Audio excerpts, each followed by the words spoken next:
Welcome back. I'm talking about the Egyptian-African relations, and actually we all know that now Egypt is playing a major role when it comes to its relations with the African countries. And today in particular we want to talk about our relation with Congo, in particular when it comes to the water resources. Today we have with us engineer Adel. He's a resident engineer for technical cooperation with Congo. We have a lot of things to be discussed actually today. First of all, good morning, sir. Good morning. Good morning, and thank you for joining us. We know that you've been staying for a while in Congo to finish the final touches, as they say, of the project between Egypt and Congo regarding the water resources sector. Tell us more about that project. Actually, we have signed a protocol between Egypt and Congo since 2012 for cooperation in the integrated water resources management. This protocol has many components, such as constructing of drinking water wells in Congo, and to establish forecasting center for rainfall and climate change, and for the training with Congolese party. Some of them are having training in Egypt and have Master of Science and PhD degrees in Cairo University. Mm-hmm. Talking about the cultural potentialities over there, and how can we take benefit of this when it comes to the definitely this will boost the economy, we can take benefit, we can share something when it comes to the expertise, a lot of things actually when it comes to the agricultural potentialities. Yes, in fact Congo has a lot of agriculture potential, a lot of suitable land for agriculture, a lot of rainfall. It's more than 6,000 million cubic meter per year of rainfall in Congo on both the Congo River Basin and the small part in the Nile Basin. The Congo River is the main source of water in Congo. Its discharge is more than 1,600 cubic meter million cubic meter per year. Mm-hmm. The land is enormous land in Congo for using for agriculture. We can share with them in agriculture production in their country, suitable land, a lot of water. We can give them our experience in the agriculture for thousands of years in Congo. Yeah. Well, you said the protocol was signed in 2012, so we're talking about 4 years into this project. So what are the goals of this and the aims of this project? What are you trying to achieve, and what are the deadlines or the plan that actually the ministry is working for? This protocol was signed 2012 under the Egyptian Initiative for Development in Nile Basin countries. This was thinked by the Egyptian Ministry of Foreign Affairs for cooperation with Nile Basin countries and to make development in these countries. And Egypt granted for Congo $10.5 million for this project. Mm-hmm. To make some components there. As I said, the component of forecasting center, rainfall and change. This is number one. Number two, to construct 30 drinking water wells in the isolated area of Congo where people do not have access to the drinking water. You know, in Congo, almost 75% of the population have not access to safe drinking water. And more than 80% of population do not have access to improved sanitation project. We will construct in this project 30 wells. Already the first contract of them was finished, and with 12 wells to be constructed in the coming few months, inshallah. I'm not sure, but I want to understand or ask about the idea of the culture of the Egyptians when it comes to cultivating lands outside Egypt. Mm-hmm. Actually, this project was think in the early 60s in the Sudan, of the Jazeera project in Sudan. the area where is the Blue Nile and the White Nile. Egypt thinks before to make exchange of agriculture in this project since the 60s, when we have good relation with Sudan. During the period, if you remember, we have integration between Egypt and Sudan in several projects. So this idea, in the coming future, I think, because of the shortage of water, which we expected to be done, to be happen for the dams in the upper Nile areas. So I think this is one alternative for solution, to go and to cultivate land in the areas where is the water available, where is the land available, and to make cooperation between the two countries in this issue. Yeah. Now, I'm interested that you spoke about the benefits or the mutual benefits, because we do understand.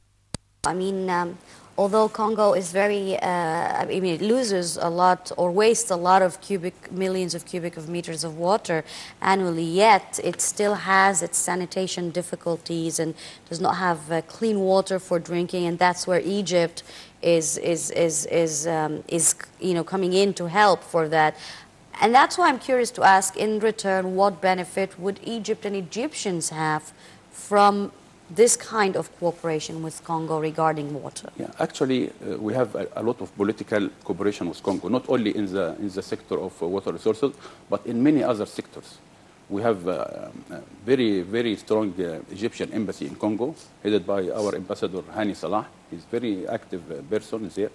We have cooperation in the field of medicine. We have cooperation in the field of technical education. We have also cooperation in the Azhar, Islam Azhar. People from Azhar Sharif is there for that. We have cooperation in the, I think, also in the field of defense. Congo is one major country which supports Egypt in the issue of Nile water. It is the country which not yet signed the agreement of Antibi, which done some years before for the Nile Basin countries.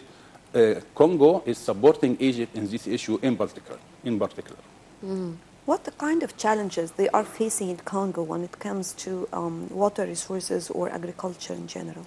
Actually, Congo is the most rich African country in water resources, but all these water resources is they cannot benefit from it.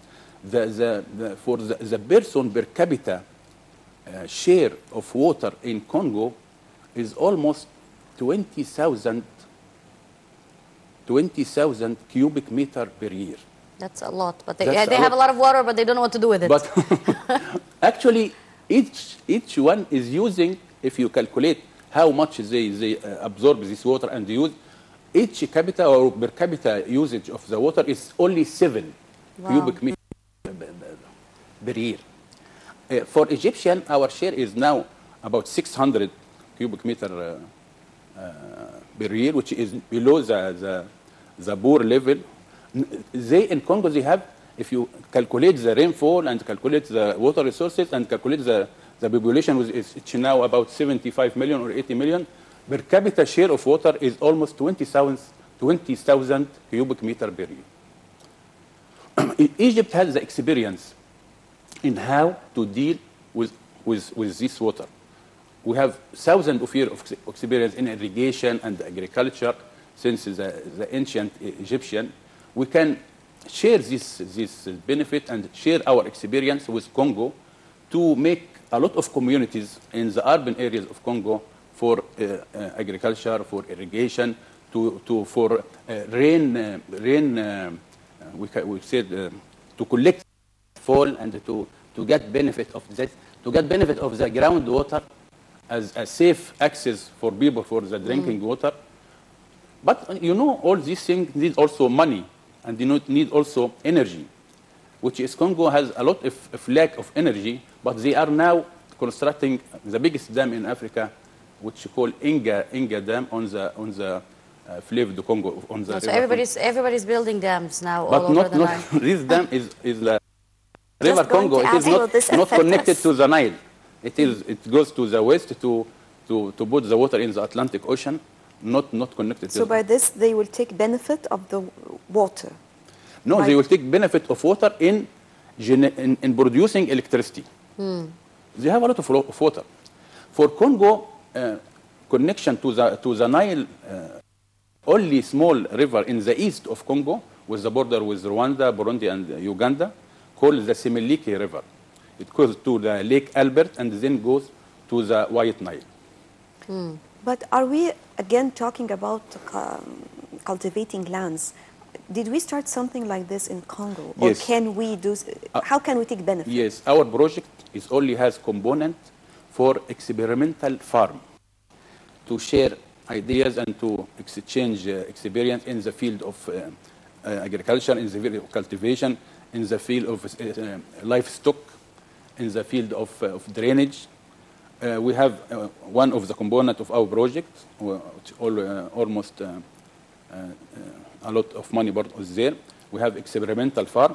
The place of this farm was already chosen, and some experts from Egypt came to visit this area from the research in the Ministry of Water Resources and Irrigation, and they are now preparing the plan for this experimental farm. Are these farms going to be specified into certain things that they would be, cultivating? Because I'm not sure, but isn't the weather also playing a very important Yes. role? The type of the soil that they're Yes. using. I mean, water is not the only, primary Yes, guarantee that you can cultivate anything, basically. Yes, So, yes, you're right. You're right. how are you planning this? And what kind of crops? Exactly. Yes, actually, for Congo, its weather is 9 months in the year hot and humid, with temperature above 30 degrees centigrade, and there was humidity more than 80%. The rainfall is starting from October up to May. Wow. That means almost 9 months per year for rainfall, only 3 months of drought. They have no climate change? we are constructing. They don't have no, this they have. challenge? The climate change is affecting the whole world. The climate change is affecting. Yeah, the that's whole, why it's raining all year, all long in the area. Yeah. Even for climate change, we experienced the last winter in Egypt a lot of rain in the north coast of Egypt. You remember when Alexandria has some floods? Yeah, we're also drying out in the summer, and it's not Yeah. even summer yet. Yeah. But we also have to think of how to get benefits of the rainfall during the winter season on our northern lakes, to collect this money of rainfall to get benefit in feeding our canals in the northern part or in the east and west delta or the. Yeah. So now that they have drought, Yes. rainfall. So in this case, what are the crops that are going to be most likely cultivated there? They have a lot of fruits, trees, like banana, avocado, pineapple, papaya. What about mango, the African Mango, a lot of mangoes there. They have huge green, a lot of mango, but it green is not mangoes. sweet mango like our mangoes. Yeah. We are Salty. the most important and expensive fruits as well. Yeah, and then I wonder how much it would reach us here by the Yes. time it arrives. I think experts for trade and the transportation. Yeah, that's their business to talk about. We cultivate. Yeah. But I think it is possible also But to. are we cultivating and not taking the crops? Or, I mean, why not we are taking benefit of this, cultivating the land and taking benefit? Because even in Egypt, we can, this can help a lot when it comes with the problems of the exchange rate of the Yes. dollar and all of this. Also the transportation and the road in Congo is a problem also, because they have quite poor roads and the transportation problem due to the high price of the fuel for the cars. They also has on the river Congo almost 900 miles of navigation. All right. So the most important transportation road in Congo is the river itself.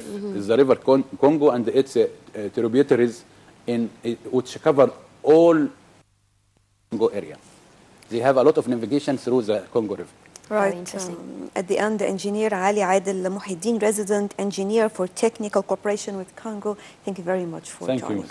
Thank you very much. Thank you very much. And of course, this brings us to the end of our episode of The Breakfast Show. I would like to thank very much our guest. It was lovely working with you, Nashwa, yes, and you were truly missed. Happy Ramadan. Happy Ramadan to you and to all of our viewers. Thank you very much for joining us, and stay tuned for more coming up on RTV International.